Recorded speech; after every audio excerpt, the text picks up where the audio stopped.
Hi, everybody. This is Ian Lamont, founder of EasyGenie. Today I'm talking about the EasyGenie Storage Kit Genealogy Dossier. This is a fillable PDF that you can type into and print out at home. It doesn't matter if you have bad handwriting. This will let you type into them, and then later on you can print out the results to share with other relatives, to keep in your own records, maybe to save on your computer. This is really intended to be used with Adobe Acrobat. That's a free program with the Windows or Mac PC system. I do not recommend opening this up or using them on mobile devices because it's very difficult to save them. And I do recommend saving a separate copy for each person that you do in your particular family. So one thing that's special about the genealogy dossier is it's really intended to preserve stories. Yes, you can preserve the basic information about them, name, when they were born, their name, who they married, other types of information like that. But the really great thing about this type of form is you can also get other sorts of questions answered. Family origins, school, education, religious upbringing.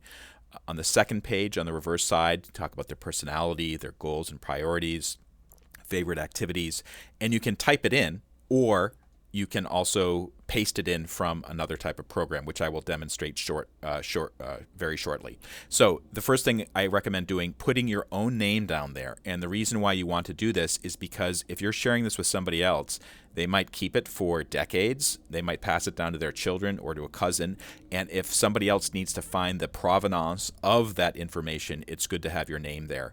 For the chart number, I like to put a unique field that identifies who I'm talking about and when I did it, and then I can use that as a cross-referencing type of piece of information. So this one is going to be called Kahiri, February 2022, and the name of the person is, let's put this lowercase, Catherine Frances Heary. That's her maiden name. She had another name, Catherine, Axtell. That was her married name. You can put in information when they were born, or you can do that later on because you really want to get to the stories themselves. So she was born in May 1907. I had the pleasure of interviewing her. I knew her when I was growing up, but I also interviewed her for genealogy purposes about 20 years ago. And she shared some fascinating stories about her life. She passed away the following year after the interview. I don't know the exact date. I can fill that in later on. So just be sure that you save your PDF, and then you can come in later on to open it up and to fill in extra information that you have. So one thing I like to do is actually I have information in maybe a spreadsheet or my genealogy program, or maybe an email somebody sent me. So you can copy and paste that information in, but I recommend taking an intermediate step, and I'll show you what I mean. So I have information about Catherine, and here she is when she was younger, on my computer, and I use the genealogy software to do that. And the genealogy software is great for saving information. It's very bad for presenting, and you can kind of see this particular program is a bit of a mess. It's good for saving the data, but printing it out, it looks terrible. It's just not something you want to give to other people, not something you want to keep in your records like this, which I'm going to stick in a binder. So I like taking the information from my genealogy software, or maybe an email program or something, and then copying it into the genealogy dossier. So I've taken all kinds of notes about her, some facts about her life, including her occupation. So this is the type of information that we can copy and paste right in. So for instance, we were brought up Catholic. That was from the phone interview that I did, and I put some notes on paper from that interview. I could dig that out and see exactly when that was. So that was in early 2004. So what I'm going to do is I'm actually going to paste it into a text editor. Text editor is just a very simple program, and I'm going to copy and paste it again into the field. So religious upbringing. We were brought up Catholic. Let me try that again. Okay. We were brought up Catholic.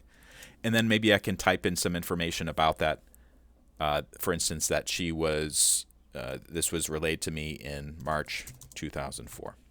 Okay. Other information about Catherine. So she worked at Niagara Textiles for 4 years. So I'm going to copy that. And there is a field for occupation.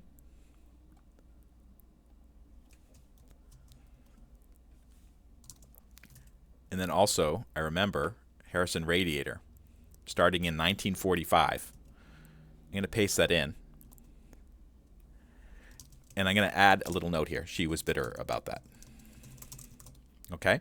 So this is really the type of information that you want to save and preserve for later on. Anecdotes and quirks. So I know that from my software program, from the notes that I took a long time ago, she didn't like cats. So let's put that in there too. I'm just going to type that in. Did not like cats. But she did like dancing. In appearance, I might actually, for the appearance, I might actually look at this photo. Dark hair. Dark, short hair. Always smiling when she was young. And I know that from looking at earlier pictures of her.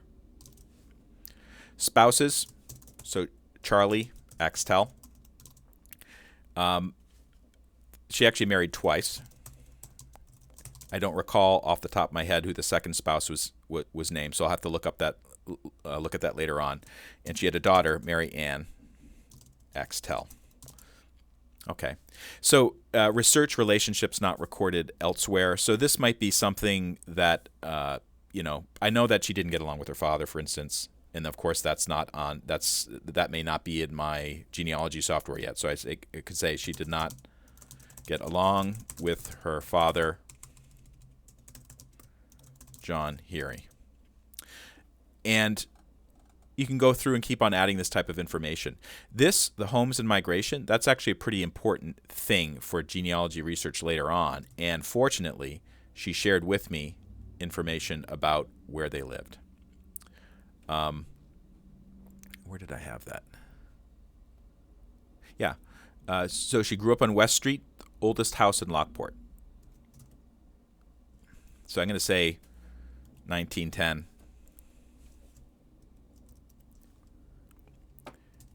And then maybe that later on lived at 190 Locust Street, Lockport from 1971 to 19 with daughter Mary Ann. And actually, I remember that particular house, and that's going to be later on. So I'm going to put that down there. And I can put 1971 to 1984. And many people will know the importance of having this type of information about where they lived and when. You can use it to cross-reference against census data, vital records, other sorts of information. And I know she passed away in Mesa, Arizona. I don't remember exactly the exact address, but I'm going to put down 2004. And then I'm leaving these spaces blank because I know that she lived in other places. I just don't remember them off the top of my head. I'm going to come back later and fill that information in.